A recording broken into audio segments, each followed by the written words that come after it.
The first human blood spilled on Earth was not by accident. It was not in self-defense. It was for something much simpler and more terrifying: jealousy. And the man who spilled it never died. We're talking about Cain, the first son of Adam and Eve. This is the story of what happened after, and what keeps happening.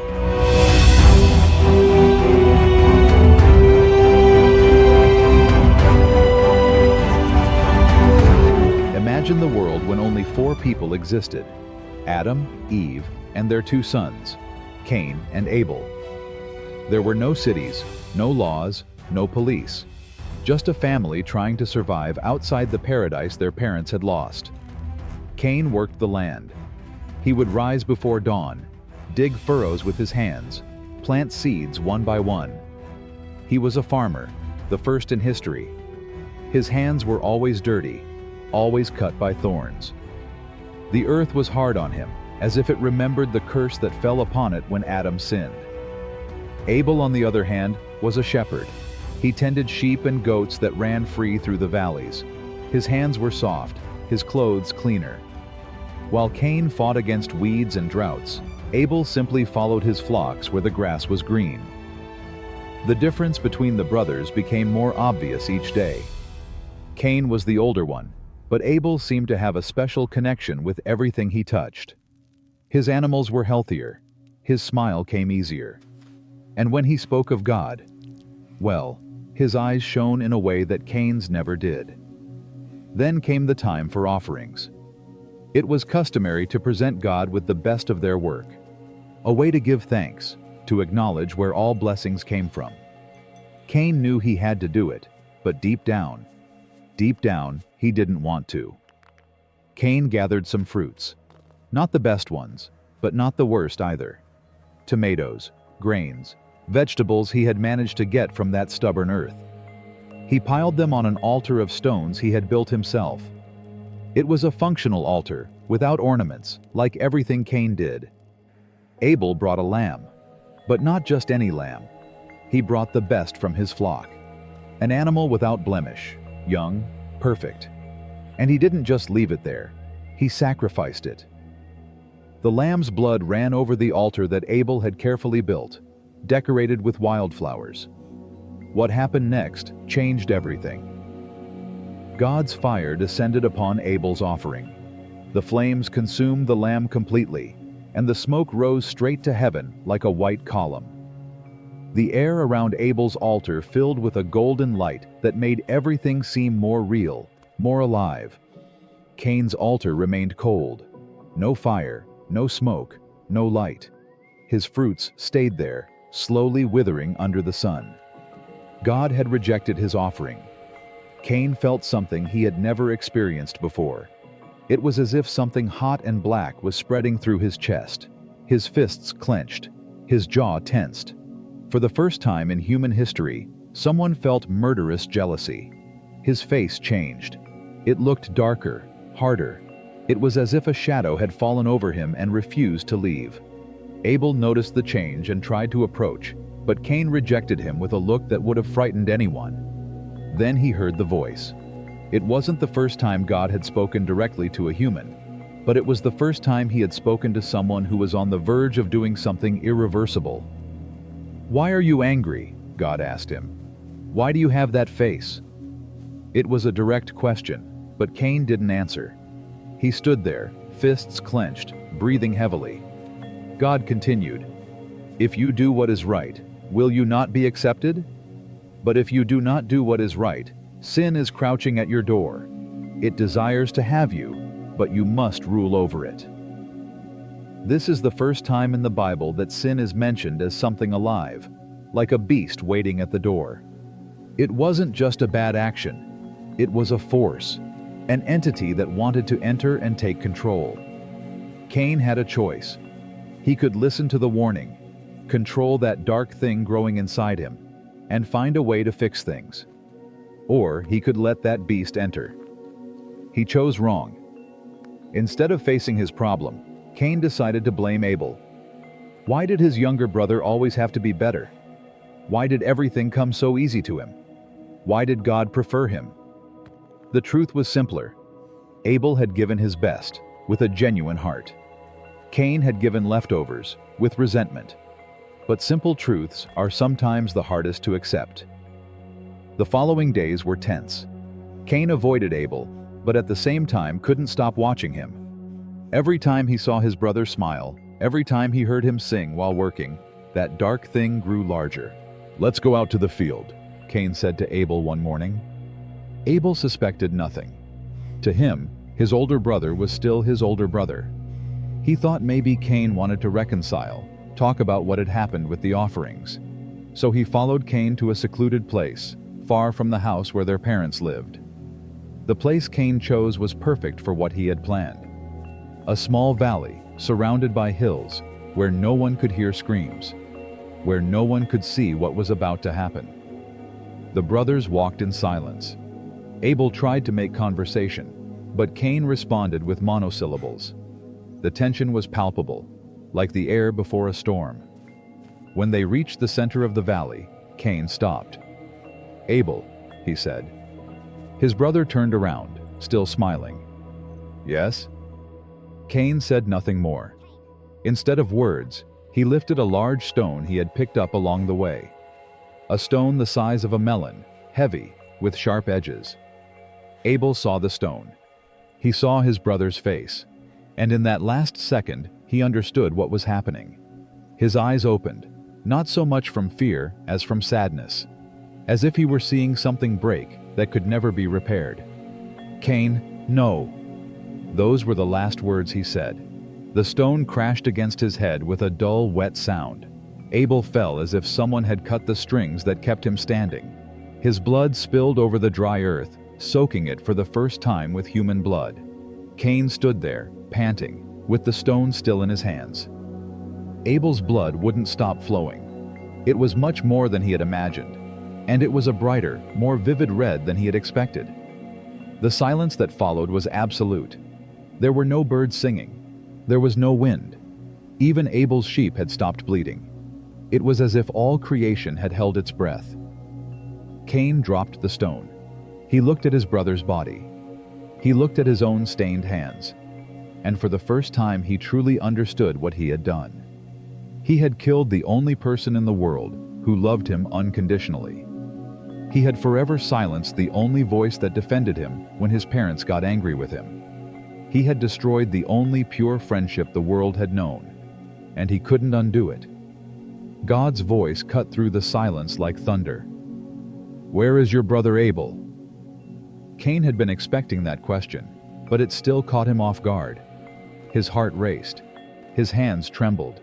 He had two options: confess or lie. He chose to lie. "I don't know," he replied. "Am I my brother's keeper?" It was the first conscious lie in human history. But it wasn't just a lie.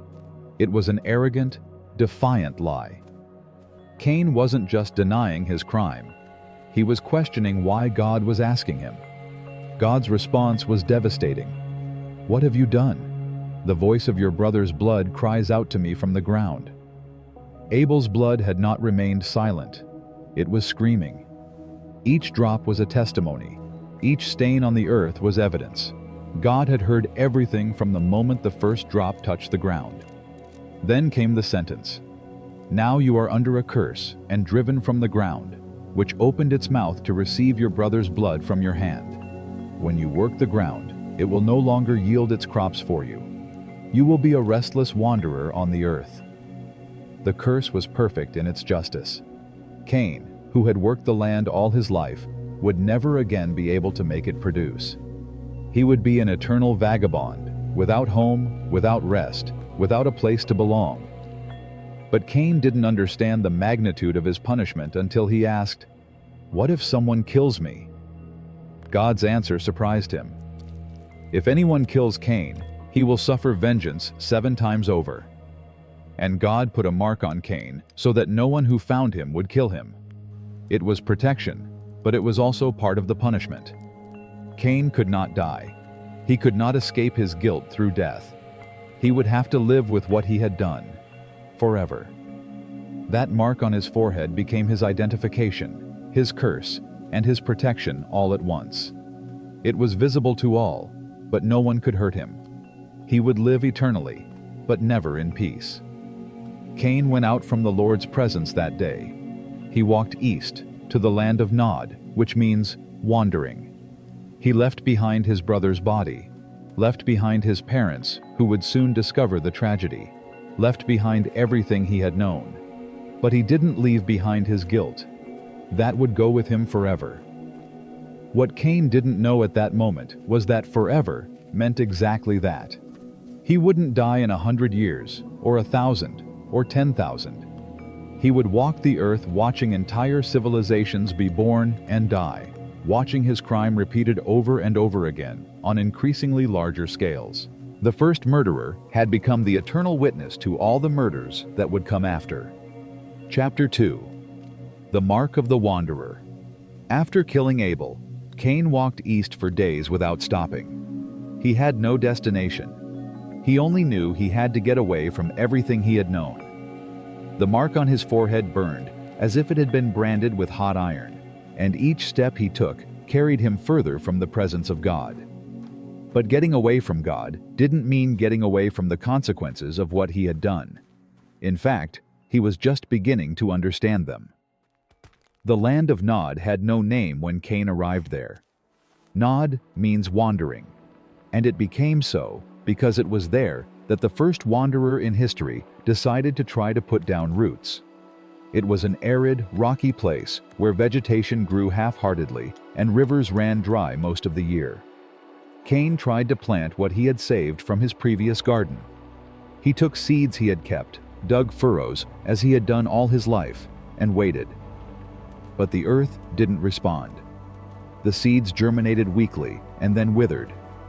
The few fruits he managed to get were small, bitter, as if the very earth was resentful toward him. The curse was literal. When you work the ground, it will no longer yield its crops for you, God had said. And each day that passed, Cain understood better what that meant. But Cain was stubborn.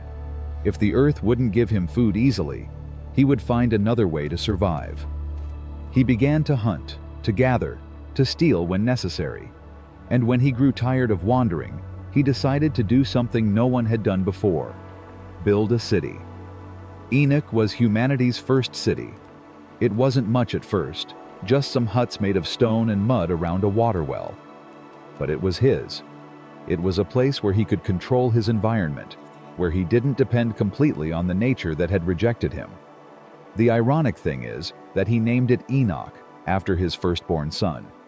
Cain, the murderer, the cursed wanderer, had become a father. And not just a father, but a founder of dynasties. His descendants multiplied rapidly in that hostile land, as if the need to survive had accelerated their reproduction. Cain's children weren't farmers like he had tried to be. They became innovators, inventors.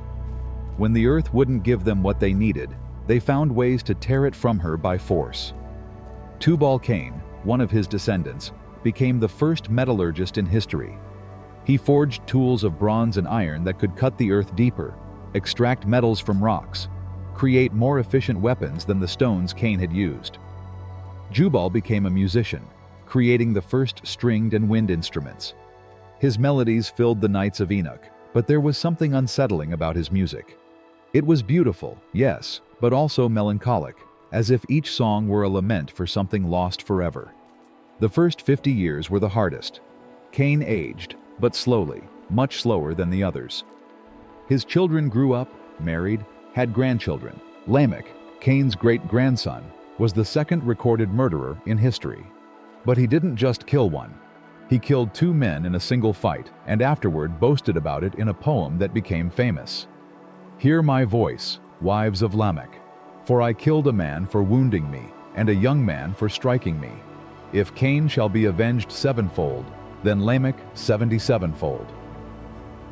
Cain heard that poem and felt sick.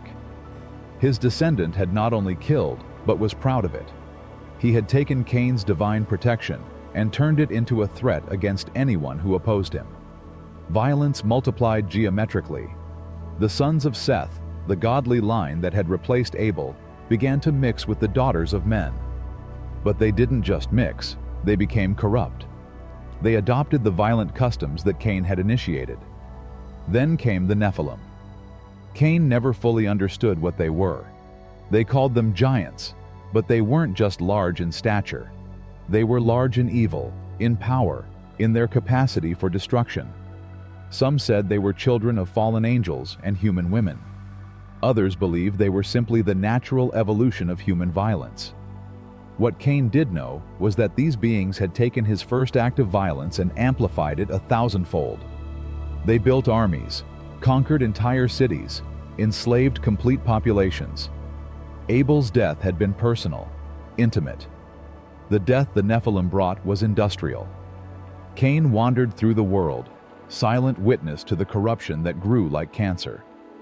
He saw mothers weeping over their children's bodies. He saw fathers selling their daughters to save their own lives. He saw brothers betraying each other for power, for territory, for nothing. And every time he saw a new atrocity, he wondered, did all this start with me?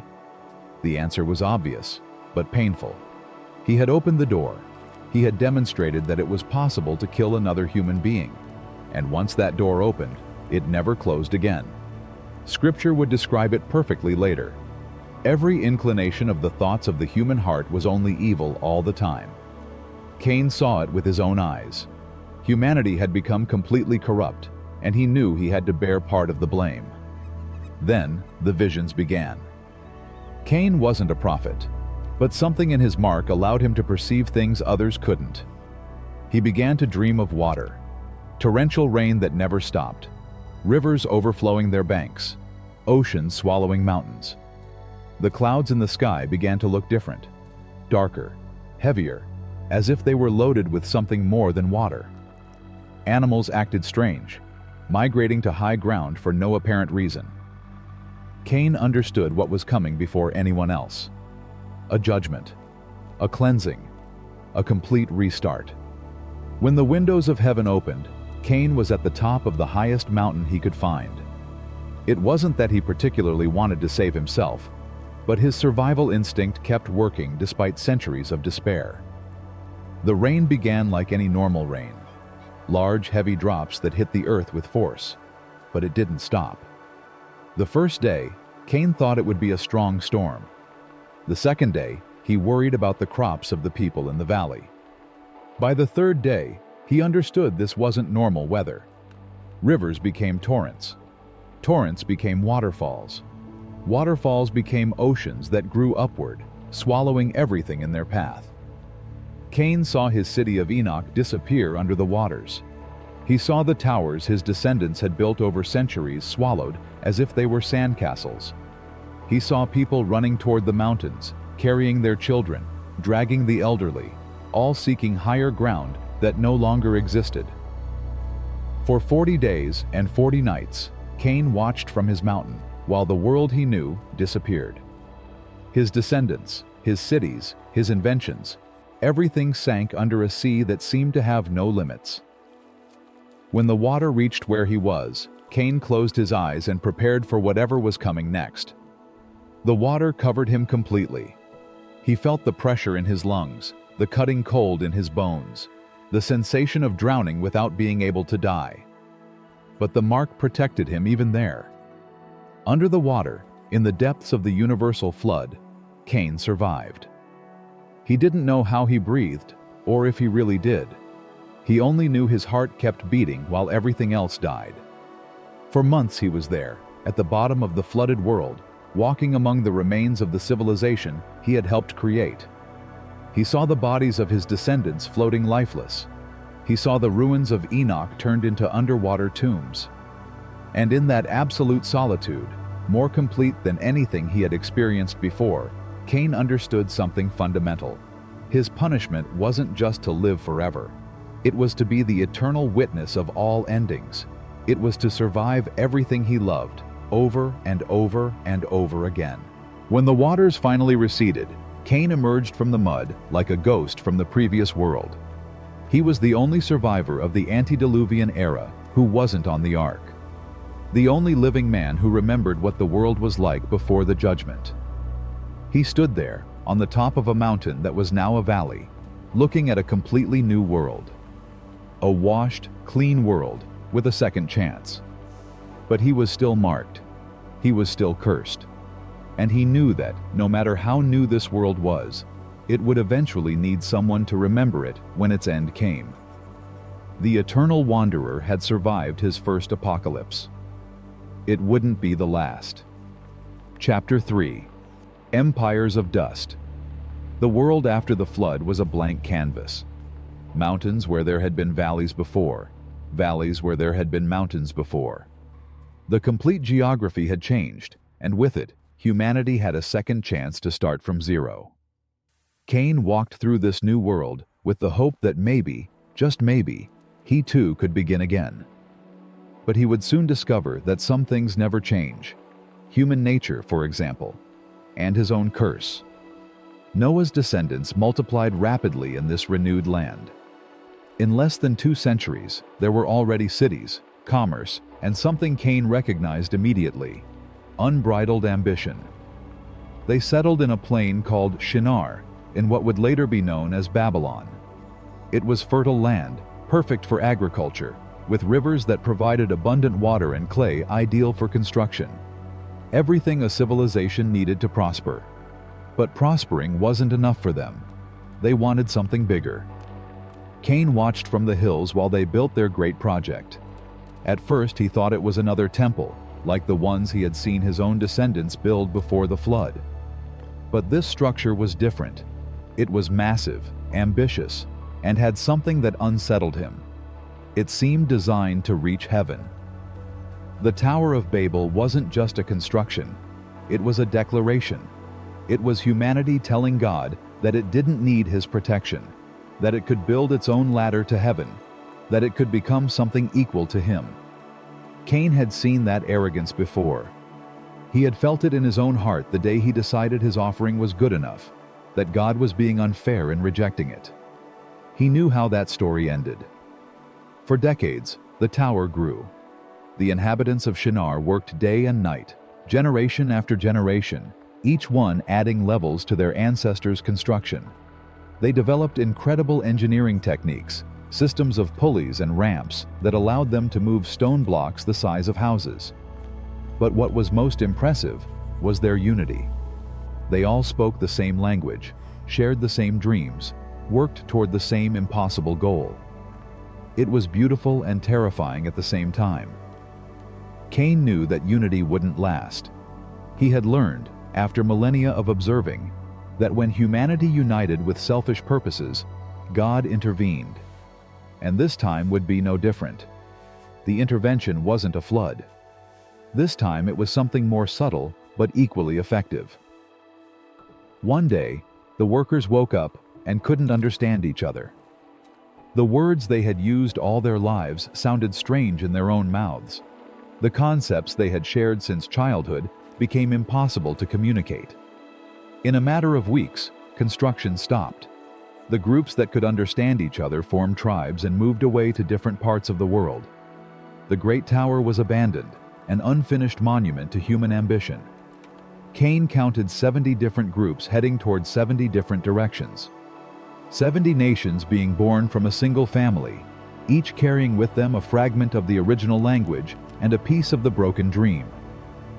He witnessed the birth of human diversity, but also something deeper. The first time he saw God disperse humanity without destroying it. It was a lesson in humility instead of a death sentence. And Cain, who spoke all languages because he had been there when they were created, became a wanderer among the nations. He could communicate with any group, but belonged to none. Centuries passed, and Cain kept walking. He saw empires born, saw kingdoms fall, saw patterns repeat that he had observed before the flood. But then something changed. He met a man who was different. Abraham didn't look special. He was a nomadic shepherd like many others, with flocks of sheep and goats, living in tents, constantly moving in search of green pastures. But there was something in his eyes that Cain recognized immediately. He was someone who had heard God's voice and had decided to obey it. Cain followed Abraham from a distance for decades. He saw how he left his homeland following a promise that had no physical guarantee. He saw how he waited year after year for a son God had promised him, maintaining faith when everything seemed to indicate it was impossible. When Isaac was finally born, Cain understood he was seeing something he would never have: a second chance through descendants. Abraham had found immortality not through a curse, but through a divine promise that would extend through generations. Then came the test at Mount Moriah. Cain followed Abraham and Isaac to the mountain, where God asked the patriarch to sacrifice his promised son. It was a request Cain couldn't understand. Why would God ask a father to kill his child? Hadn't he seen enough death already? But when he watched Abraham prepare the altar, bind Isaac, raise the knife, Cain saw something he had never witnessed: complete obedience without resentment. Abraham was willing to do the unthinkable because he trusted that God had a bigger plan. The angel stopped Abraham's hand at the last second, and a ram appeared tangled in a nearby thicket. The sacrifice was completed, but not with innocent human blood. It was the exact opposite of what Cain had done with Abel. Where Cain had killed out of jealousy, Abraham was willing to kill out of obedience. Where Cain had acted on impulse, Abraham acted on faith. Where Cain had destroyed a promise, Abraham was preserving one. The difference was devastating. Cain also followed Isaac, and then Jacob. He saw how the promise was transmitted from generation to generation, growing, expanding, becoming more specific. A land, a nation, a blessing that would reach all the families of the earth. For 430 years, Cain observed this special family grow from one man to a tribe, and from a tribe to a people. He saw the same human passions he knew very well: Jacob deceiving Esau, Joseph's brothers selling him out of jealousy, family rivalries that seemed destined to destroy the divine promise. But every time it seemed everything would fall apart, something intervened. Joseph ended up in Egypt not as a slave, but as a savior. Family fights resolved in reconciliations. Human mistakes became parts of the divine plan. It was as if God was writing a completely different story from the one Cain knew, a story where mistakes could be redeemed, where tragedies could become triumphs, where even the worst human decisions could serve a greater purpose. Cain had seen empires before, but nothing like Egypt. The pyramids rose toward the sky like artificial mountains, each built by human hands in honor of kings who believed themselves gods.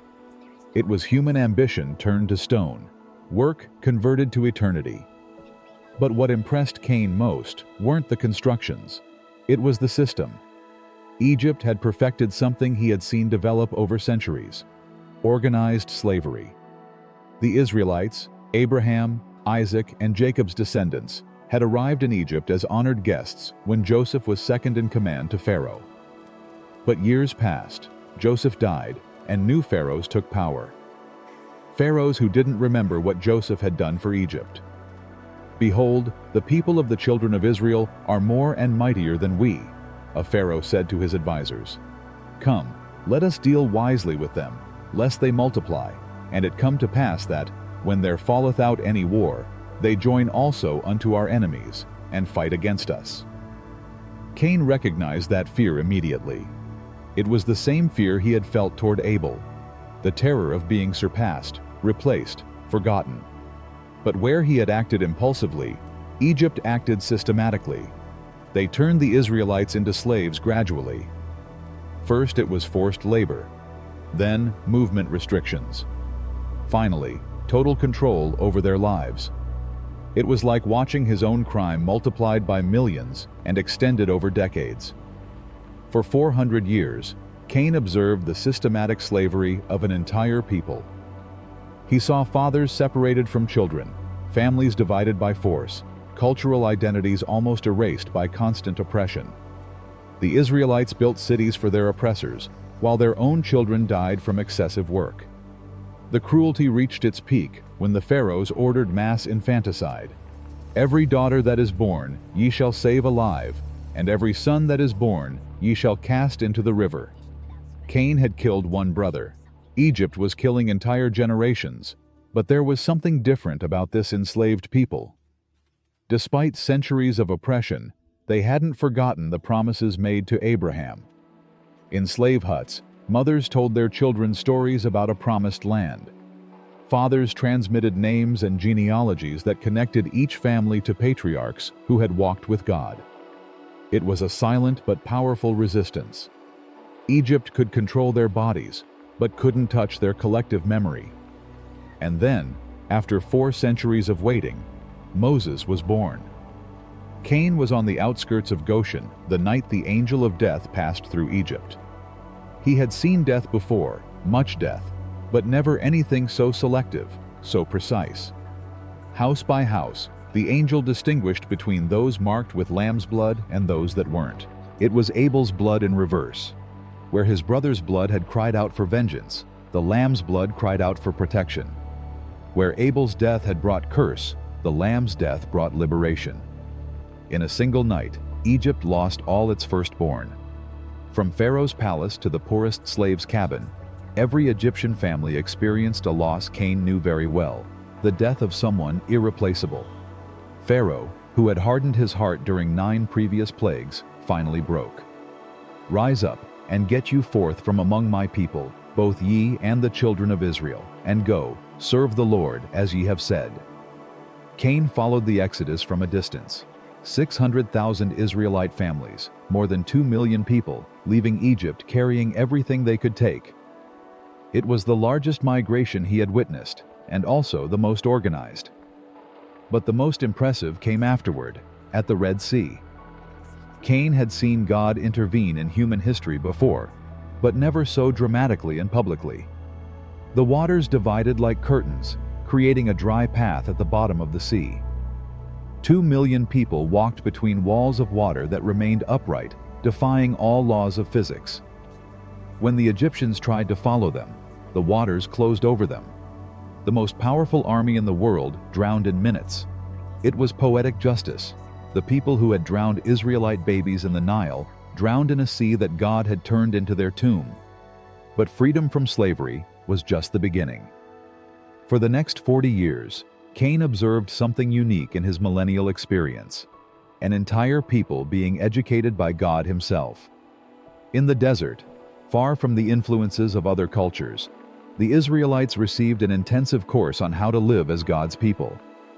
At Mount Sinai, Cain witnessed the giving of the law. He didn't get too close because he knew his presence wasn't welcome in holy places, but he could see the mountain burning, hear the thunder, feel the earth shake when God descended. The 613 commandments they received covered every aspect of human life: how to worship, how to treat foreigners, how to handle disputes, how to maintain hygiene, how to celebrate, how to mourn. It was a complete manual for civilization, dictated directly by their Creator. Cain paid special attention to the 6th commandment: "Thou shalt not kill."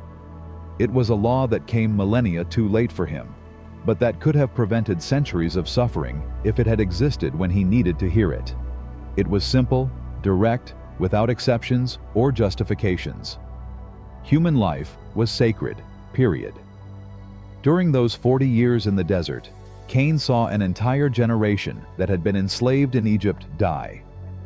It was necessary, he understood. That generation had internalized too much of the slave mentality to live as a free people. Their children, raised in freedom, would be the ones to inherit the promised land. It was another type of generational death, but this time with redemptive purpose. It wasn't destruction for evil, but transformation for good. When the Israelites finally crossed the Jordan into the Promised Land, Cain stayed behind. He had seen enough to understand that this story wasn't for him. He was a witness, not a participant, observer, not beneficiary. But he had learned something important watching the Exodus. God hadn't abandoned humanity after the flood. He had chosen a specific people to teach the rest of the world how to live. And the lessons he was teaching were exactly the ones Cain had needed to learn from the beginning. The eternal wanderer had witnessed the first great work of divine redemption. It wouldn't be the last, but it would be the one that established the pattern for all that would come after. And deep down, very deep down, Cain began to wonder if maybe, someday, there would be redemption even for him. Chapter 6. Centuries of Darkness. After witnessing the crucifixion and resurrection, Cain thought that maybe the world would change for the better. After all, he had seen the Son of God die for humanity's sins. But what followed taught him something he should have known after millennia observing humans.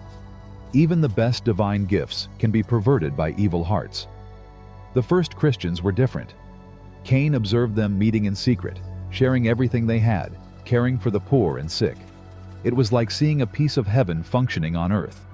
But that purity wouldn't last long. Rome, the city that had dominated the known world for centuries, was rotting from within. Cain walked through its streets while the empire crumbled, and the irony wasn't lost on him.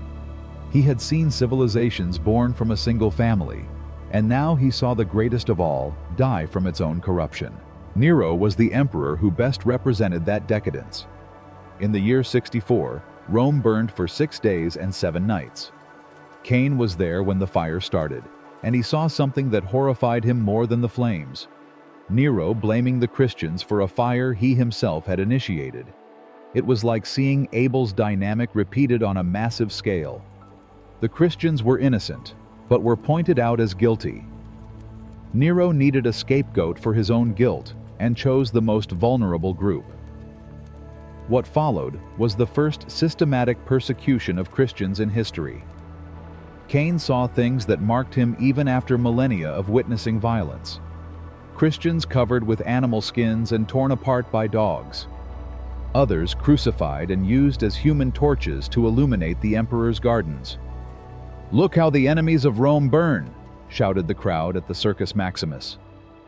But Cain saw something different. He saw people dying for a faith that gave them peace in the midst of torment. He saw martyrs who forgave their executioners while dying. It was the exact opposite of his own response when he faced adversity. For the next 250 years, persecutions repeated under 10 different emperors.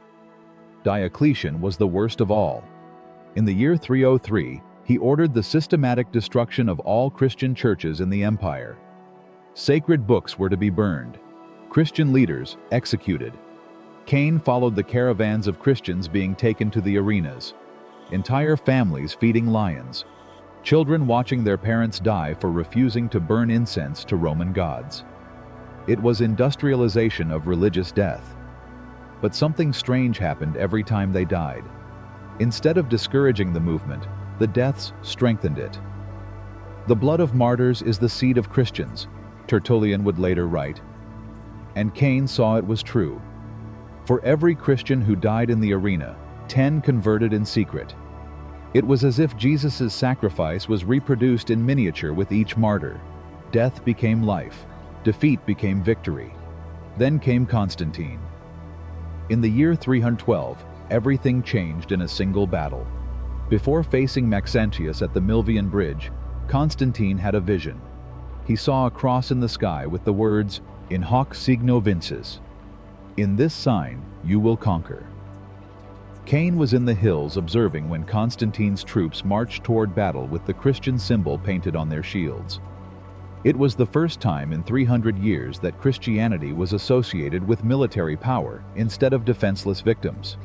Constantine won. And with that victory, Christianity went from being a persecuted religion to being the official religion of the most powerful empire in the world. It should have been a pure victory, but Cain knew that when religion mixed with political power, something always became corrupted. By the year 1000, Christianity had spread throughout Europe, but had also fractured. The Western Church in Rome and the Eastern one in Constantinople no longer spoke to each other. And what was worse, both had forgotten what it meant to follow a Messiah who had said, "My kingdom is not of this world." Cain was in Jerusalem when news arrived that Pope Urban II had called for the First Crusade. It was 1095, and the message was simple: reconquer the Holy Land from the Muslims who had occupied it for centuries. "God wills it," shouted the Crusaders, while marking crosses on their tunics. But what Cain saw afterward had nothing to do with the God he had witnessed on the cross.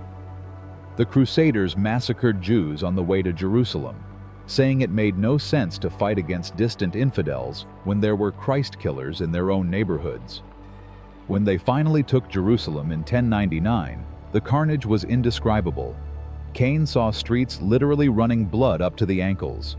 Muslims, Jews, and even Eastern Christians were killed without distinction. The Crusaders entered the Church of the Holy Sepulchre, built over the place where Jesus had resurrected, with hands stained with innocent blood. It was such a complete perversion of the Christian message that Cain wondered if these men had ever read the words of the man they claimed to follow.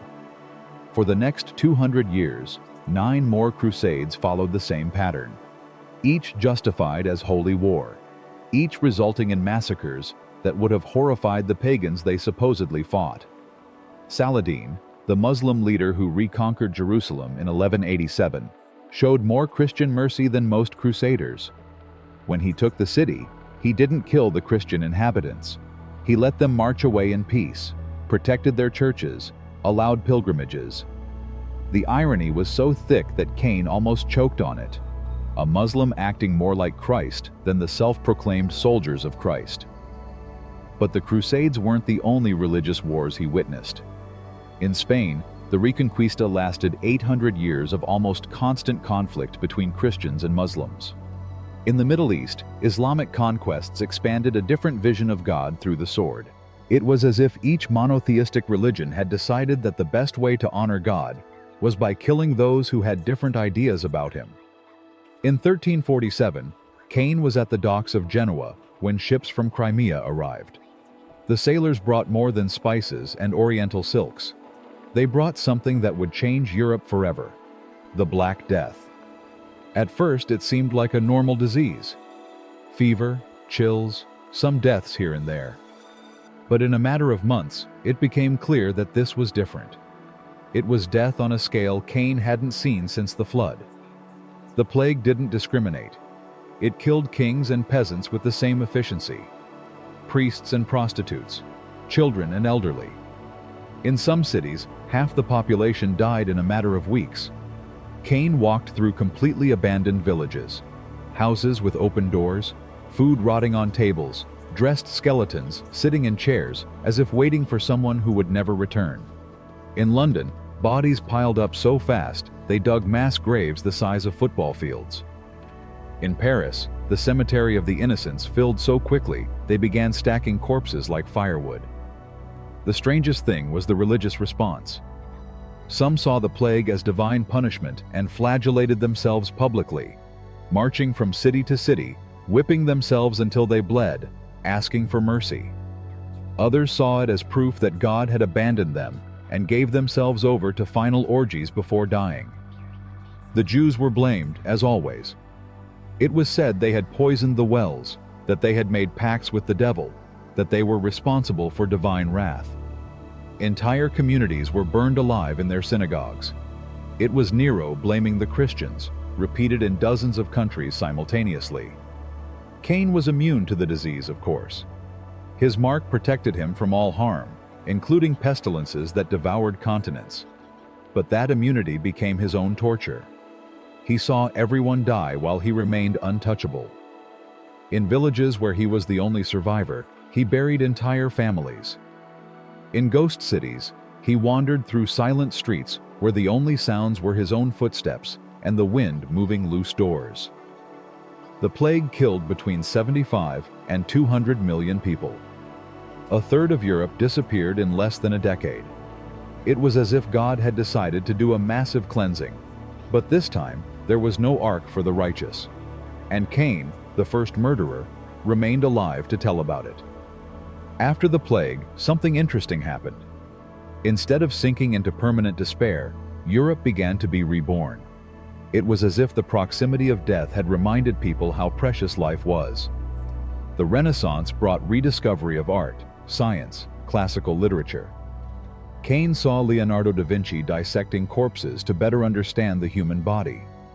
Michelangelo sculpting David as if he were freeing beauty trapped in marble. It was creativity arising from ashes, beauty flowering in soil watered with blood. But what impacted Cain most was Gutenberg's invention of the printing press in 1450. Suddenly, words could be reproduced massively. Ideas traveled faster than ever, and the first thing they printed en masse was the Bible. For the first time in history, common people could read for themselves the words that had been filtered by priests for centuries. And when they read them, many realized that what the church practiced didn't match what the book taught. Martin Luther was the first to say it publicly. On October 31st, 1517, he nailed 95 theses to the door of the church in Wittenberg, questioning the sale of indulgences and other corrupt practices.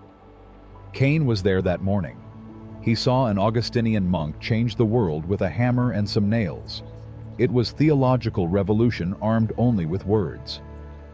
When our Lord and Master Jesus Christ said repent, he willed the entire life of believers to be one of repentance, Luther wrote.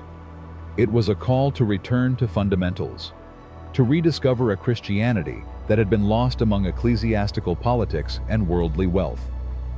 But the Reformation also brought new divisions: Catholics against Protestants, Lutherans against Calvinists, Anabaptists against everyone else. Each group claimed to have the correct interpretation of the same scriptures. The religious wars that followed made the Crusades look like children's games. The 30 Years' War devastated Central Europe. The St. Bartholomew's Day massacre in Paris saw Catholics massacring Protestants in the streets. In England, Bloody Mary burned 300 Protestants alive in 5 years. It was as if each reform brought new violence. Each attempt to purify the faith resulted in spilled blood. Cain had witnessed the purest religion in history become corrupted into political power, fracture into enemy sects, and produce centuries of violence that would have surprised the most savage pagans. And he kept walking, eternal witness to how even the best human intentions eventually became excuses to do exactly what he had done: kill his brother over differences that seemed insurmountable. The centuries of darkness had taught him something fundamental. Darkness didn't come from outside. It came from within, and no amount of external light could eliminate it completely. But the darkness was about to become even deeper. The modern world would bring forms of violence that would make his medieval centuries look like times of relative innocence. And Cain would be there to see it all. Chapter 7. Revolutions and Wars. If Cain thought he had seen the worst of human nature during the Crusades and religious wars, he was wrong. The 18th and 19th centuries would teach him that when humans combine political ideology with modern technology, they can surpass any previous atrocity. The difference was that now they no longer killed in God's name. They killed in the name of abstract concepts like liberty, equality, progress, and manifest destiny, as if changing the justification made the blood less red. France in 1789 was a pressure cooker about to explode. Cain walked through the streets of Paris, seeing how the aristocracy lived in obscene opulence while common people ate black bread and starved to death. It was a perfect recipe for what he had seen repeated for millennia: the oppressed becoming oppressors. The French Revolution began with noble ideas. Enlightenment philosophers had planted beautiful seeds.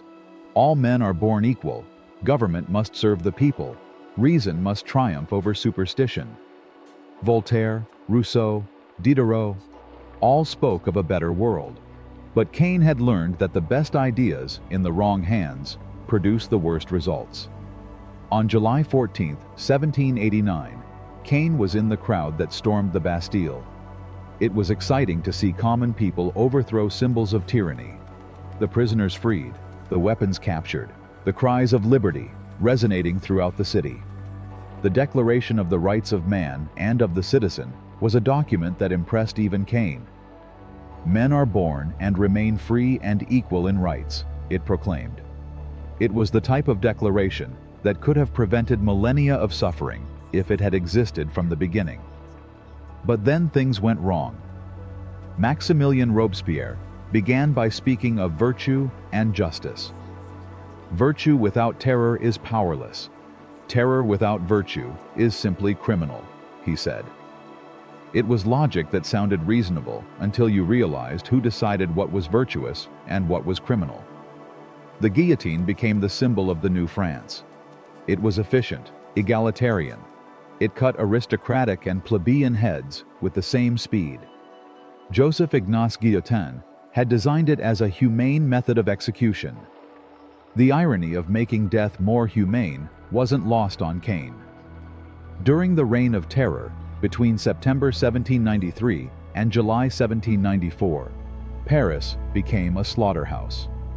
The Place de la Révolution, now Place de la Concorde, filled daily with crowds shouting, "To the guillotine," as if it were entertainment. Cain saw Louis XVI and Marie Antoinette executed. The king died with dignity, forgiving his executioners. The queen died with terror, asking for mercy that didn't come. But what impacted him most was seeing how the revolution began to devour its own children. Danton, one of the original leaders, was guillotined for being too moderate. Robespierre, the architect of the terror, ended up on the scaffold himself when his own allies decided he had become too dangerous. It was like a snake eating its own tail. Each revolutionary leader ended up being declared an enemy of the revolution by the next revolutionary leader. Napoleon Bonaparte put an end to the chaos, but replaced anarchy with something different. Imperial ambition disguised as European liberation. "I am bringing liberty to Europe," he declared while invading country after country. Cain followed the Napoleonic armies from Madrid to Moscow. He saw the Russian campaign of 1812, where 600,000 soldiers entered and only 40,000 came out alive. It was genocide by freezing, hunger, and disease. In the retreat from Moscow, Cain saw men eat each other. Soldiers who had marched singing songs about liberating the world, now killing each other for a piece of rotten horse. The French Revolution had promised liberty, equality, and fraternity. It delivered tyranny, chaos, and mass death. It was the story of his own crime multiplied by millions. Good intentions corrupted by fallen human nature. America was supposed to be different. The Founding Fathers had written, "We hold these truths to be self-evident, that all men are created equal." It was a beautiful declaration that conveniently ignored 4 million African slaves. Cain had seen slavery before, but never so systematic, so rationalized, so integrated into the economy of a nation that proclaimed itself the land of the free. On southern plantations, he observed something that painfully reminded him of pharaonic Egypt. Human beings treated as property, families separated for economic profit, cultural identities erased by generations of oppression. But he also saw something Egypt hadn't had, a moral contradiction that would eventually explode. The same men who wrote about inalienable rights owned other human beings. It was hypocrisy so obvious that even a young country would eventually have to face it. Abraham Lincoln didn't start the war to free slaves. He started it to preserve the Union. "My paramount objective in this struggle is to save the Union, with or without slavery," he wrote.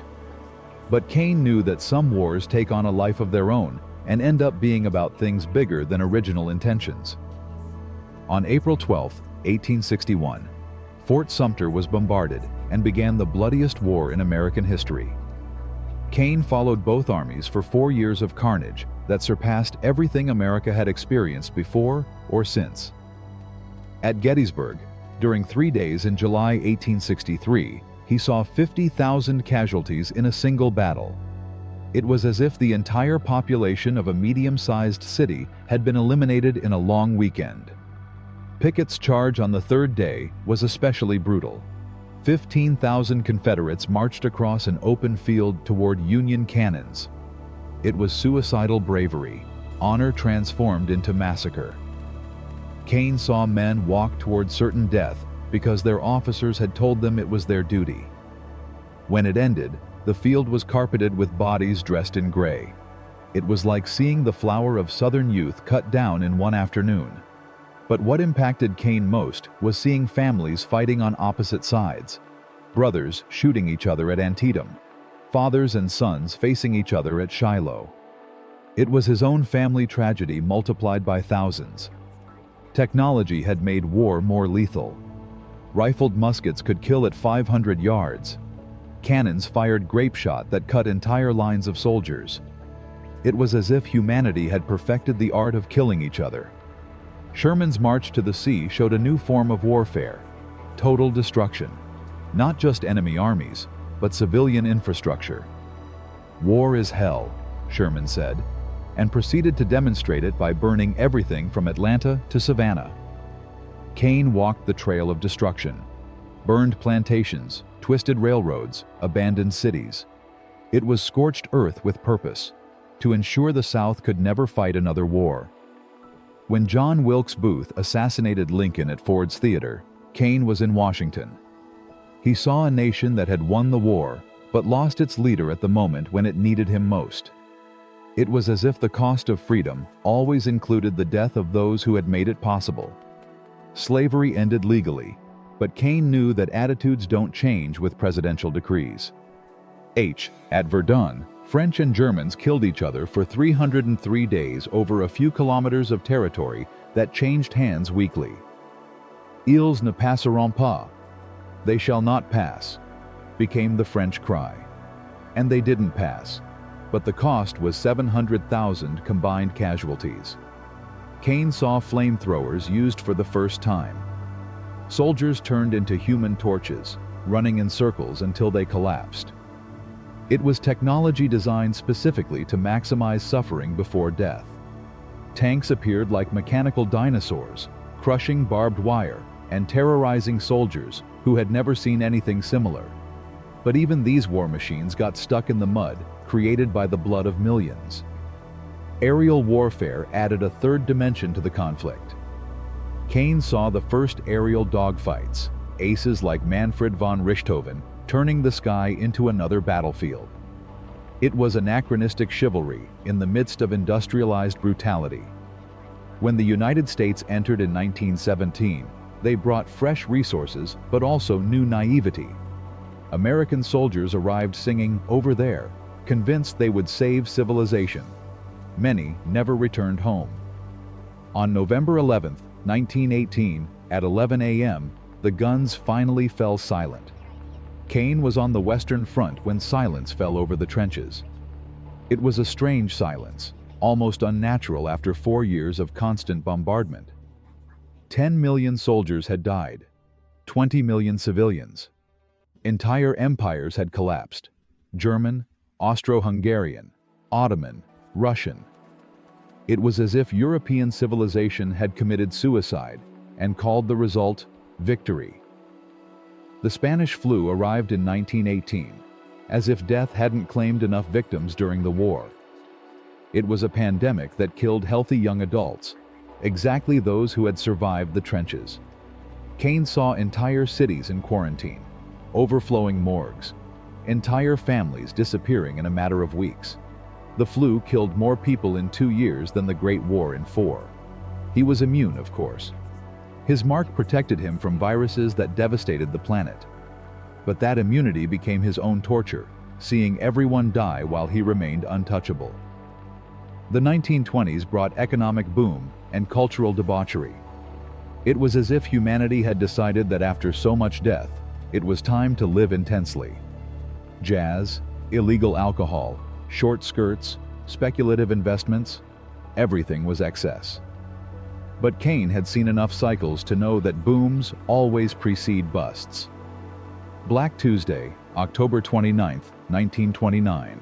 Wall Street collapsed. In a single day, the market lost 12% of its value. It was financial panic that spread like a virus throughout the developed world. What followed was economic depression that lasted a decade. Cain saw unemployment lines that stretched for entire blocks. Families living in automobiles. Men who had been millionaires selling apples on corners. In Oklahoma, dust storms turned prosperous farms into deserts.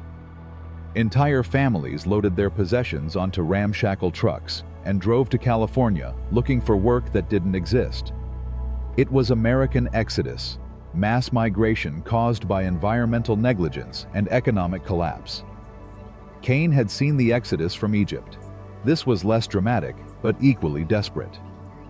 Economic desperation created perfect conditions for political extremism. In Germany, a failed Austrian corporal named Adolf Hitler promised to make the country great again. In Italy, Benito Mussolini spoke of restoring Roman glory. Cain had seen demagogues before, but these were different. They had radio, cinematography, mass propaganda. They could reach millions simultaneously with messages that appealed to the worst human instincts. When Hitler came to power in 1933, Cain felt something he hadn't experienced in centuries: genuine fear for humanity's future. Not fear for himself, he was immortal, but fear that the human species was about to surpass all its previous crimes. And he was right. World War II and the Holocaust would prove that even after millennia observing human evil, Cain could still be surprised by new depths of cruelty. The 20th century was just beginning to show what it was capable of. Chapter 8: The Century of the Holocaust. If Cain thought he had seen the worst of humanity during millennia of violence, the next 50 years would teach him he was completely wrong. The 20th century would take everything he had witnessed before: jealousy, hatred, tribal violence, imperial ambition, and industrialize it. The difference wasn't just scale, it was method. For the first time in history, humanity would apply modern efficiency and advanced technology to the ancient art of killing. They would turn it into an exact science. On September 1st, 1939, Cain was at the border between Germany and Poland when the Stukas began bombing. It was 4:45 a.m., and the world was about to catch fire for the second time in less than 30 years. But this war was different from the first day. The Germans had perfected something they called Blitzkrieg, lightning war. It wasn't the static trenches of the Great War. It was speed, coordination, total destruction in a matter of days. Cain saw German tanks tear through Poland like hot knives through butter, Polish cavalry charging against panzers with sabers and lances. It was medievalism facing modernity, and modernity won in 3 weeks. Warsaw fell after a 28-day siege. But it wasn't a traditional military victory. The Germans specifically bombed hospitals, schools, residential buildings. It was total war against civilians, not just against soldiers. By 1940, Hitler controlled Europe from Norway to France. It was conquest on a scale not even Napoleon had achieved, and he had done it in less than a year.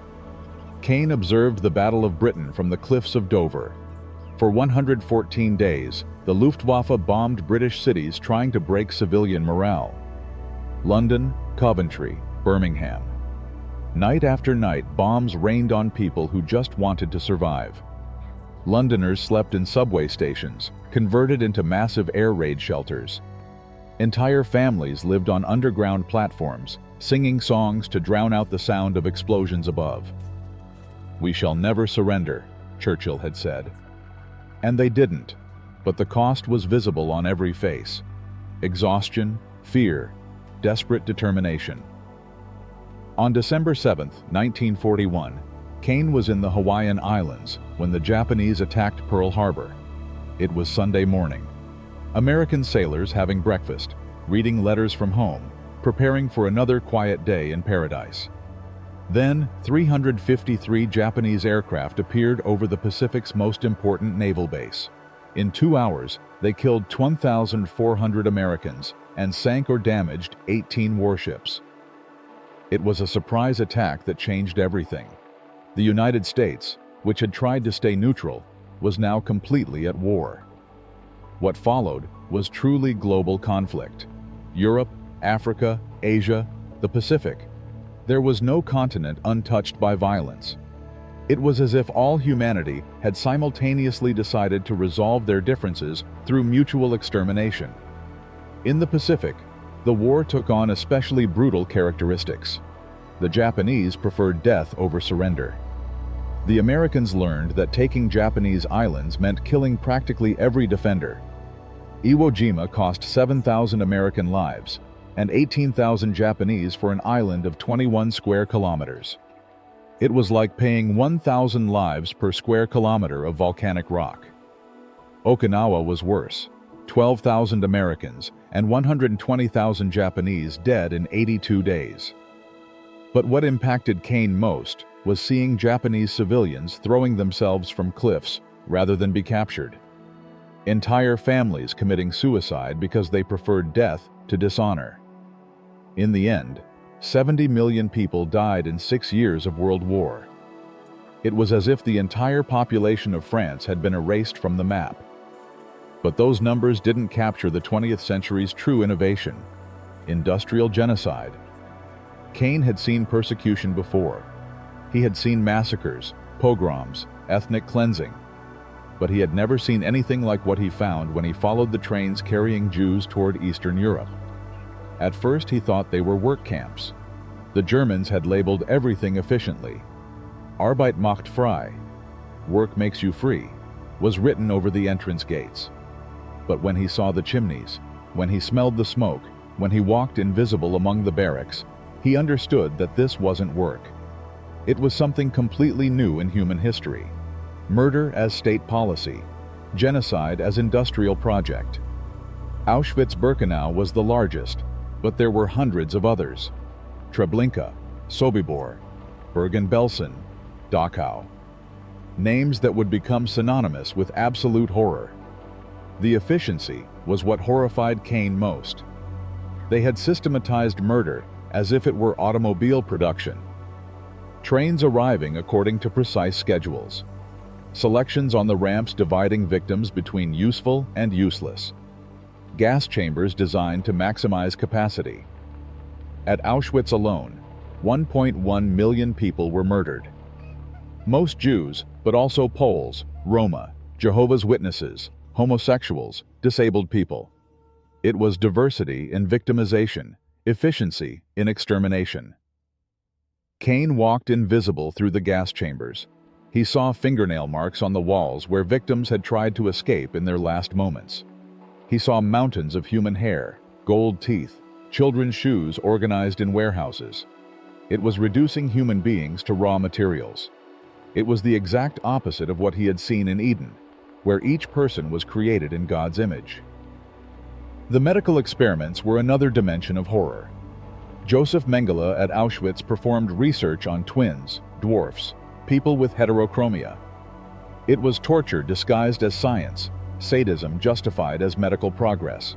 Cain saw children being injected with chemicals to change their eye color, victims being frozen alive to study hypothermia, operations without anesthesia to test pain resistance.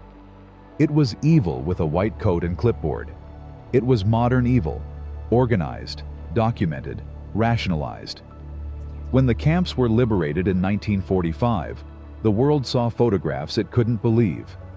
Mountains of skeletal corpses, survivors who looked like ghosts, crematorium ovens designed to function 24 hours a day. Cain had killed one brother in a moment of anger. The Nazis had killed 6 million Jews as a national project that lasted years. It was his crime multiplied by millions and executed with industrial coldness. His mark had protected him while millions died defenseless. It was the cruelest protection imaginable, surviving to witness atrocities that surpassed all previous understanding. On August 6, 1945, at 8:15 a.m., Cain was on the outskirts of Hiroshima when the world changed forever. He saw a flash of light brighter than 1,000 suns, followed by a mushroom that rose toward the clouds as if it were a new mountain growing instantly. It was the first atomic bomb used in war. In a matter of seconds, 80,000 people disintegrated. Their shadows were burned into the pavement where they had been standing. It was instant death on a scale that defied comprehension. Cain walked through the ruins of Hiroshima during the following weeks. The city simply no longer existed.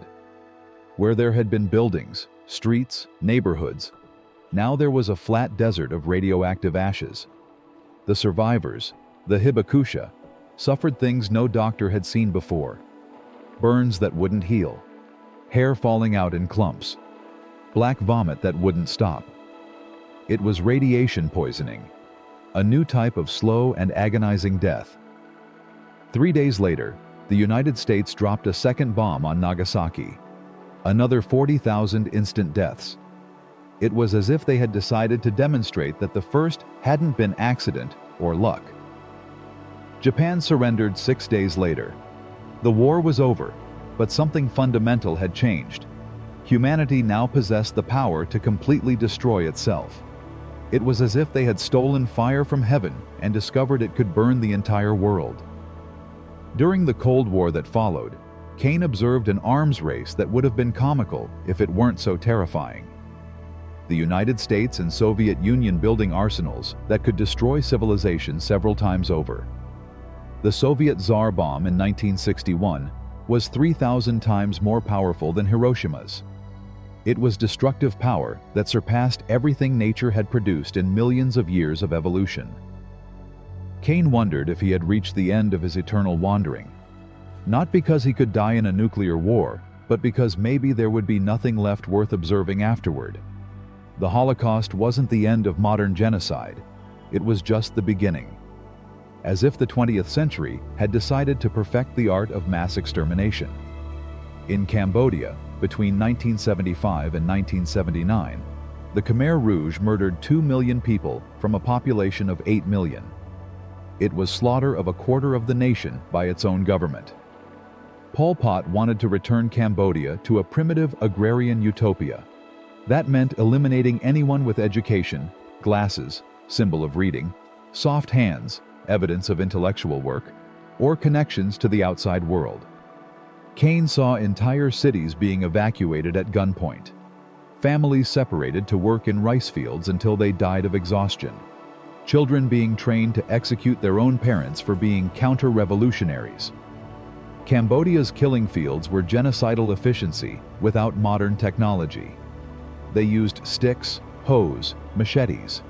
It was mass murder with agricultural tools. In Rwanda, during just 100 days in 1994, 800,000 Tutsis and moderate Hutus were massacred mainly with machetes. It was genocidal speed that surpassed even Nazi efficiency. Cain observed neighbors killing neighbors, teachers murdering students, priests massacring parishioners in their own churches. It was total collapse of civilization in less than 3 months.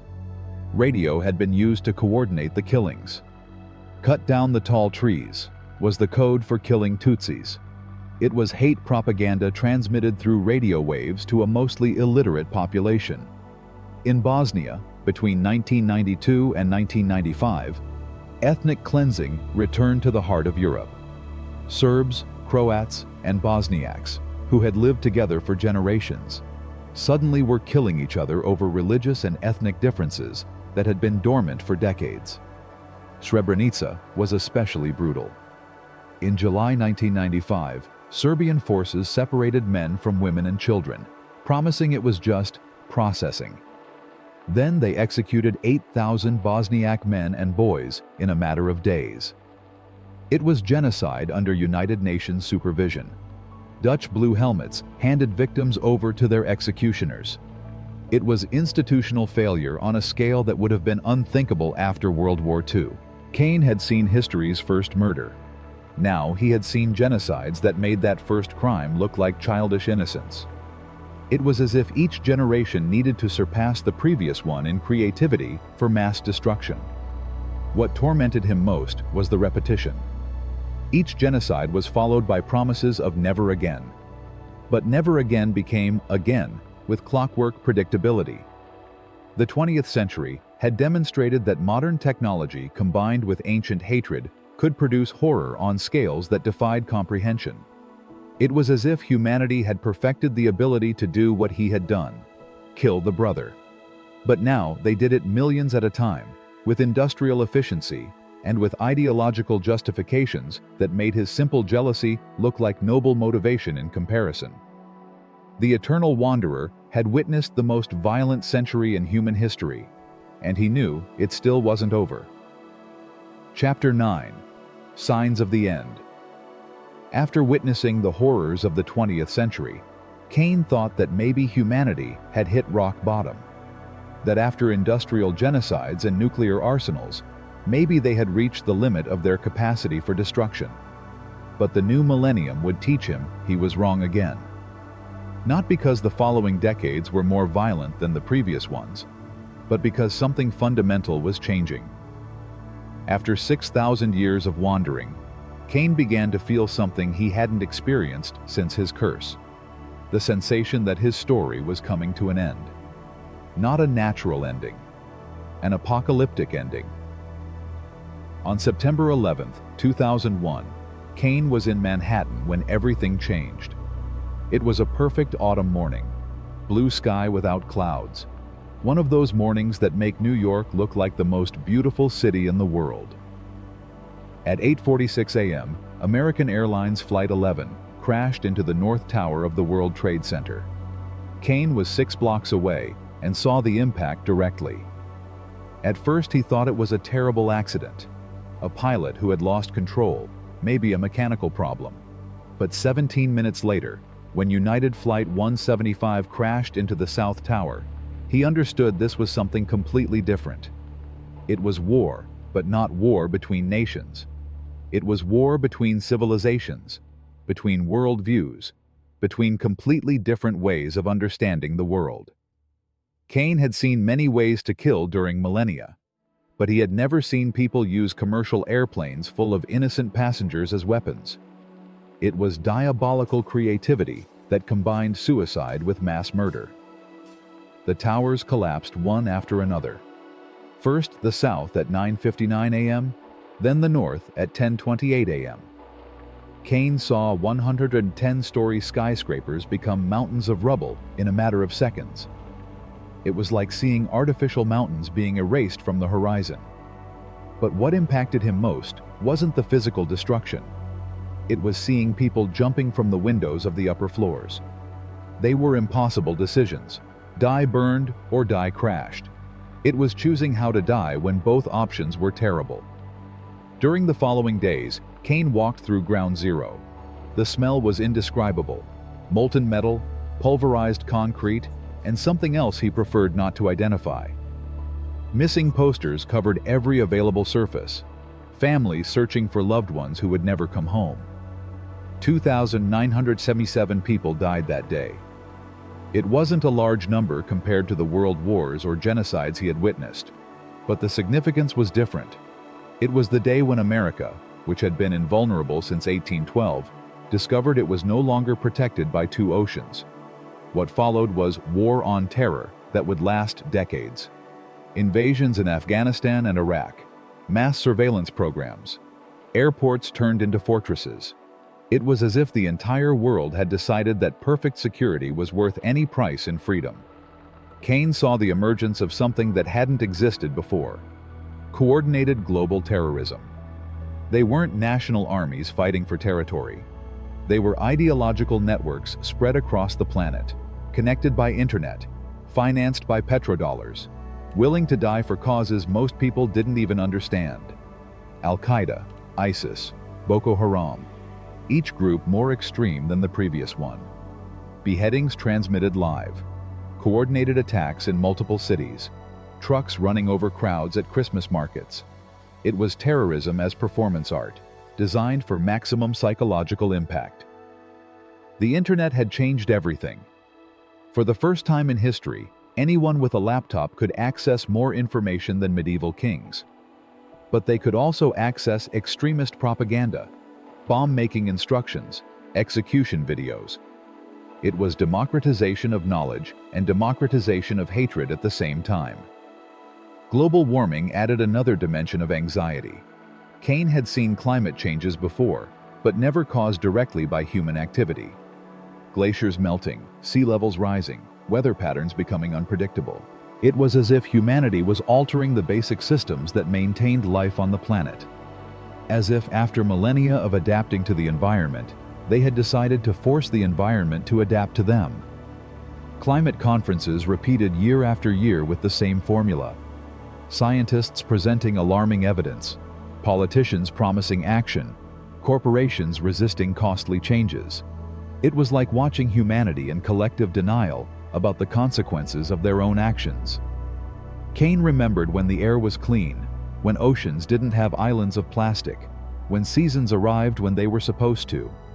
He was witness to the first time in history when a species deliberately modified the conditions that made their own survival possible.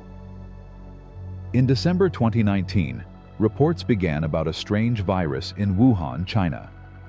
At first, it seemed like another Asian flu that would remain regionally contained. Cain had seen epidemics before: the Black Death, the Spanish flu, SARS, MERS. But this one was different. COVID-19 spread across the world in a matter of weeks. By March 2020, the World Health Organization declared it a global pandemic. It was the first time since the 1918 flu that a disease literally paralyzed the entire planet. What followed was something Cain had never witnessed: humanity voluntarily entering mass quarantine. Entire cities empty. Deserted airports. Closed borders. It was as if the entire human species had simultaneously decided to hide from an invisible enemy.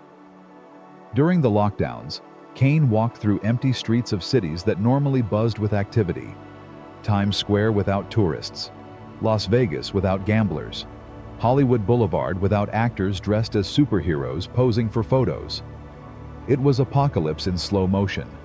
Not violent destruction, but global suspension of normal life. Hospitals overflowed. Cain saw refrigerated trucks functioning as temporary morgues. Doctors working 16-hour shifts with protective equipment that left permanent marks on their faces. It was medical personnel literally sacrificing their health to save strangers.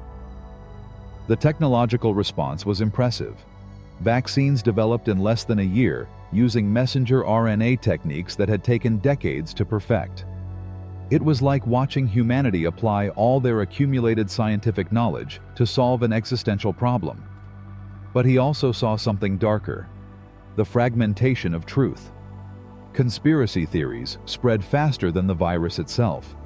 People denying the existence of a disease that was killing their own family members. "It's just a flu," they said, while crematoriums worked 24 hours a day. It was as if the human capacity for self-deception had evolved to surpass even the most obvious physical evidence. By 2023, more than 6 million people had officially died from COVID-19. Entire economies collapsed and rebuilt.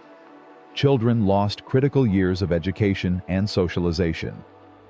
It was collective trauma on a scale that wouldn't be fully understood for decades.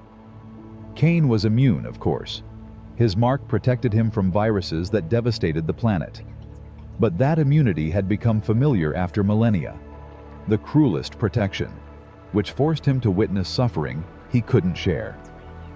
What disturbed him most was how the pandemic had accelerated trends that were already developing. Social isolation that he knew too well. Dependence on technology for basic human connection. Distrust in institutions, experts, even neighbors. It was as if the entire world was experiencing a diluted version of his own curse. Forced separation from community, purposeless wandering, loneliness that no amount of digital connections could really cure. Something changed in 2023. After 6,000 years of relative silence, Cain began to hear voices. Not human voices. These came from places that didn't exist on maps, spoke languages that had been dead since before the flood, knew things about him that only God should know. The first ones appeared in dreams. Cain had lost the ability to sleep deeply centuries ago, but now he experienced something different. Visions that came during microseconds of unconsciousness he didn't even know he had. "Son of the first man," the voices whispered. "Bearer of the first mark. Your time of wandering is coming to an end." At first he thought he was losing his sanity. After millennia of loneliness, maybe his mind had finally broken. But the visions became more specific, more detailed, more impossible to ignore. He saw 7 seals appearing in the night sky like new constellations. Each one lit up in sequence, night after night, forming patterns he recognized from prophecies he had heard for centuries. The mark on his forehead began to burn. It wasn't physical pain, but something deeper. It was as if something that had been dormant for millennia was awakening, recognizing signs that indicated his original purpose was about to be revealed. 6,000 years have passed since you spilled first blood, the voices told him during a particularly intense vision. The times of the Gentiles are being fulfilled. The seals are breaking. The hour of judgment approaches. Cain understood the references. He had read John's Apocalypse, had studied Daniel, had memorized every prophecy about the last days, but he had never thought he would have a role in their fulfillment. The visions became more frequent. He saw 144,000 people marked on their foreheads with divine seals. He saw 2 witnesses preaching in Jerusalem with power to call fire from heaven. He saw a beast rising from the sea with 7 heads and 10 horns. It was like receiving transmissions from the future, previews of events that hadn't happened yet, but felt more real than the present. You have been witness to everything, the voices continued. You have seen every empire rise and fall. You have witnessed every form of human evil. You have carried the guilt of the first murder for 60 centuries. Your testimony will be required in the final judgment. The mark burned more intensely each night. It was as if it were being recalibrated, prepared for some purpose that had been latent since the day of his curse. But not all the voices were the same. Some spoke of redemption, of divine justice, of an honorable end to his long suffering. Others spoke of revenge, of power, of opportunities to finally settle accounts with a world that had rejected him for millennia. One voice was different from the others, older, more persuasive, more familiar than he wanted to admit. Cain, my lost son. It spoke to him from the shadows of the desert where he had gone seeking solitude. How long you have suffered unnecessarily. It wasn't the voice that had cursed him. It was something darker, more seductive. It was the voice that had tempted Eve in the garden, that had offered the kingdoms of the world to Jesus in the desert, that had whispered promises of power to every tyrant in history. Come to me, the voice continued. I have a proposal that will interest you. Cain knew he should walk away. After millennia of observing, he had learned to recognize when something was too good to be true, but curiosity was stronger than caution. In a deep cave in the Judean desert, he found a figure that constantly changed form. Sometimes it looked like an angel of dazzling light. Other times it looked like a businessman in an expensive suit.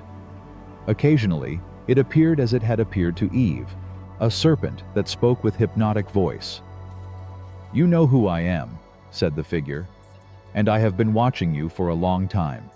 You are the most experienced human who has existed.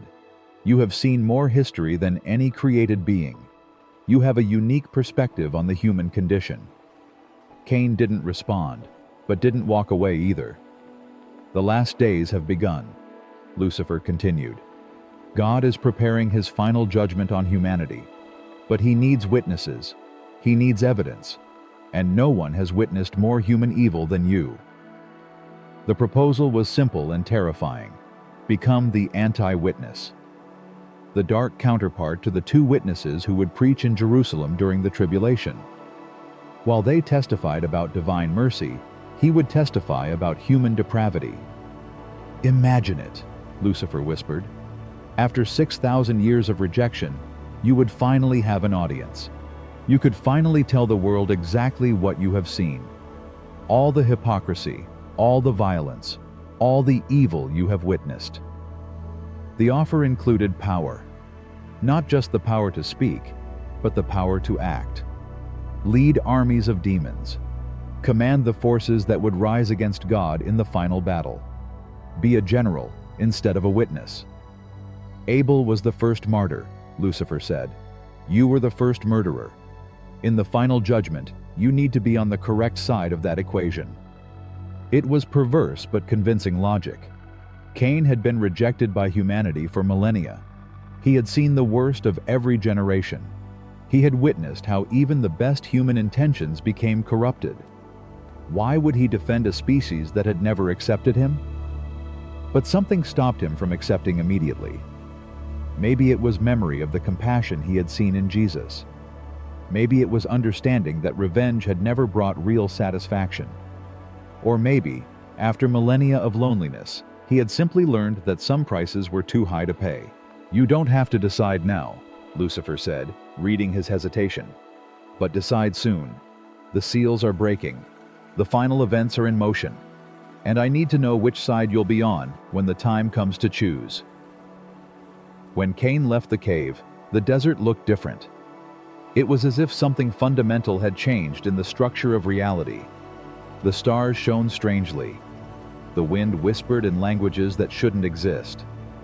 After 6,000 years of wandering without purpose, he finally had a choice that mattered. A choice that would define not only his eternal destiny, but the role he would play in the end of all human history.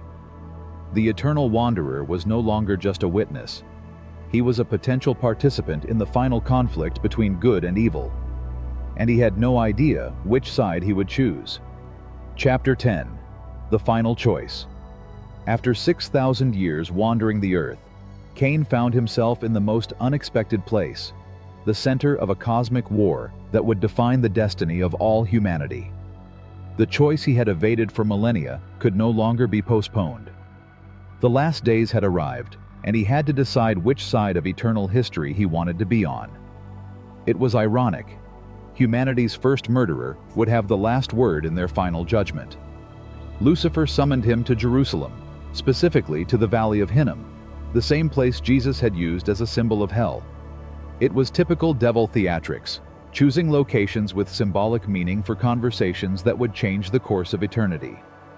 This time, he didn't appear as an angel of light or sophisticated businessman. He appeared as what he really was, a creature of immense power and corrupted beauty, someone who had been creation's masterpiece before becoming its greatest rebel. "Cain, my brother in exile," he began, his voice resonating with millennial authority. "It's time for you to fully understand what's at stake." The plan was more elaborate than Cain had imagined. It wasn't just about the 7-year tribulation mentioned in Revelation. It was a strategy that had been in development since the day of his curse. God needs witnesses for his final judgment, Lucifer explained. Witnesses who can account for all human history.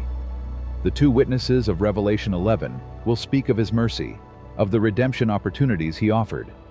But who will speak of the other side of the coin? Cain had been preserved precisely for this moment. His immortality wasn't just punishment, it was preparation. He was the only human being who had witnessed all the history of violence, corruption, and evil from the first murder to modern genocides. "You will be my star witness," Lucifer continued.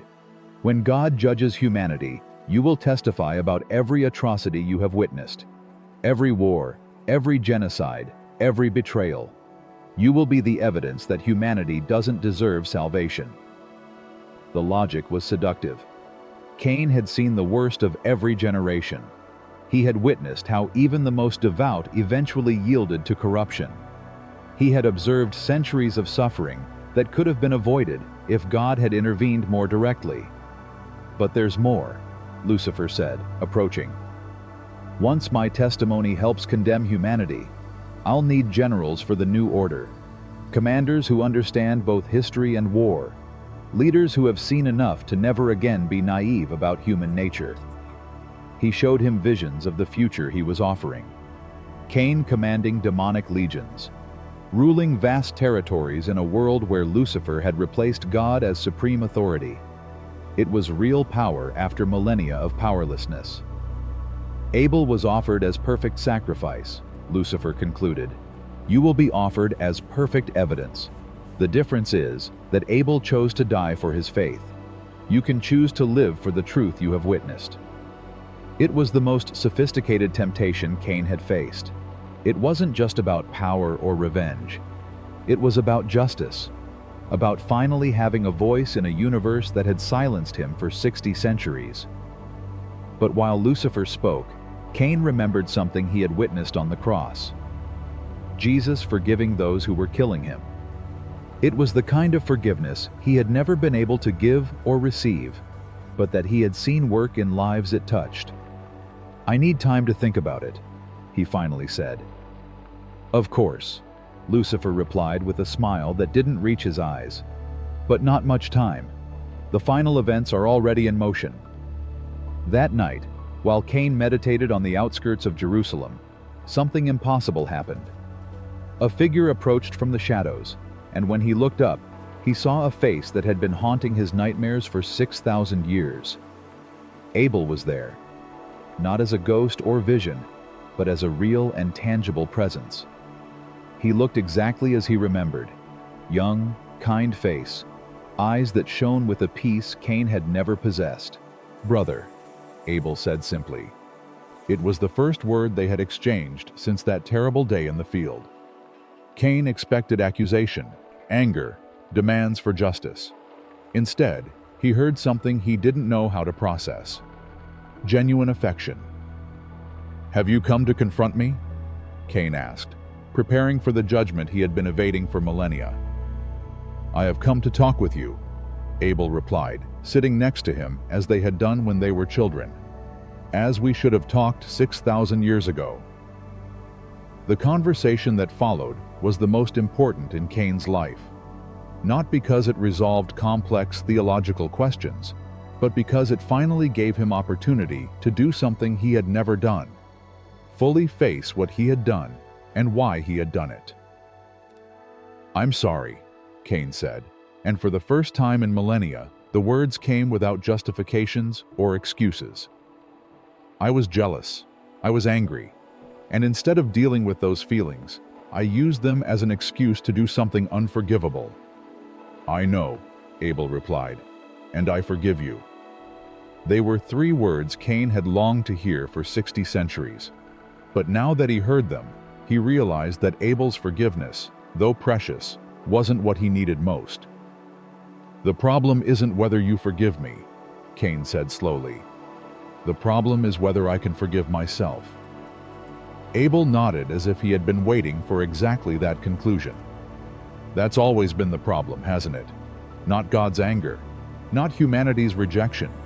Your own inability to accept that even the worst mistake can be redeemed." He told him about his time in paradise, about how he had observed human history from another perspective, about how he had seen every act of kindness inspired by Jesus' sacrifice, every life changed by undeserved forgiveness, every person who had chosen love over revenge. "You have seen all the evil," Abel said, "but you have also seen all the redemption. You have witnessed every act of mercy, every heroic sacrifice, every moment when someone chose good over evil. That's also part of the human story." It was true that Cain had tended to focus on the negative, but when Abel challenged him to remember, he could also remember moments of grace: mothers sacrificing themselves for children, soldiers dying for companions, strangers risking lives for people they would never see again. "Lucifer wants you to testify only about the darkness," Abel continued, "but you have witnessed the entire spectrum of human experience. If you're going to give testimony, it should be complete testimony." "But what about my mark?" Cain asked. "What about my curse?" Abel smiled sadly. "Your mark protected you so you could witness. Your curse preserved you so you could understand. But marks can be removed when they're no longer needed, and curses can become blessings when their purpose is understood." It was a concept Cain had never considered, that his punishment could have had redemptive purpose from the beginning. "I can't force you to choose well." It was final ultimatum: join the rebellion or face the consequences of opposing it. Cain thought about everything he had seen. He thought about the victims of wars, genocides, persecutions. He thought about the suffering he had witnessed for 60 centuries. He thought about his own victim, his brother Abel, and how that first act of violence had established the pattern for all the violence that followed. But he also thought about something else: every act of kindness he had witnessed, every heroic sacrifice, every moment when someone had chosen love over hatred, forgiveness over revenge, hope over despair. Humanity wasn't just Cain's story multiplied. It was also Abel's story multiplied. People willing to sacrifice themselves for others, to forgive the unforgivable, to believe in redemption even when it seemed impossible. His decision came in a moment of absolute clarity, not as dramatic revelation, but as simple understanding of something that had been obvious for millennia. He had to choose what kind of witness he wanted to be. When the final judgment began, not in some distant heavenly tribunal, but right there in Jerusalem, with all creation as audience, Cain presented himself not as a witness for the prosecution or the defense. He presented himself as a witness to the complete truth. "I have seen all human history," he testified before the cosmic assembly that had been convened for the final judgment. "I have witnessed every form of evil this species can produce, but I have also seen every form of goodness they are capable of." He spoke about genocides and holocausts, but also about those who risked lives to save strangers. He spoke about wars and violence, but also about soldiers who shared rations with hungry enemies. He spoke about hatred and betrayal, but also about forgiveness and sacrifice. "Humanity deserves judgment for their evil," he said, "but they also deserve mercy for their capacity for good. I have been witness to both, and both are equally real." It was testimony that neither Lucifer nor the angels had expected. It wasn't total defense or total accusation. It was honest recognition of the moral complexity of human experience. When he finished speaking, something extraordinary happened. The mark on his forehead, which had burned for millennia as a symbol of his crime and protection, began to fade, not painfully, but as relief after a long burden. It was as if he had fulfilled the purpose for which he had been preserved. "Your testimony is complete." He heard a voice he immediately recognized as the one that had cursed him millennia ago. "Your vigil has ended." For the first time in 6,000 years, Cain felt something he had forgotten was possible: peace. Not the peace of total resolution, but the peace of having finally done the right thing when it mattered most. The peace of having chosen truth over convenience, integrity over power. When everything ended, when the judgment was completed and the new creation began, no one knew exactly what happened to Cain. Some said he had disappeared, finally freed from his eternal existence. Others believed he had been transformed, given a new form of life that didn't require constant wandering. What they did know was that he had left something behind, a testimony carved in stone that hadn't been there before. The words appeared on a rock on the Mount of Olives, in languages that changed depending on who read them. "I was the first murderer, but not the last witness. I have seen all evil and all goodness. Both are real, both matter. Choose well." Below, in smaller letters, "I have been a wanderer, but no more." The eternal wanderer had found his final home, not in a place, but in a fulfilled purpose. Not in revenge, but in truth. Not in condemnation, but in redemption that had been available all along, waiting for him to be ready to receive it. Humanity's longest story had come to an end. And for the first time in 6,000 years, that end was good.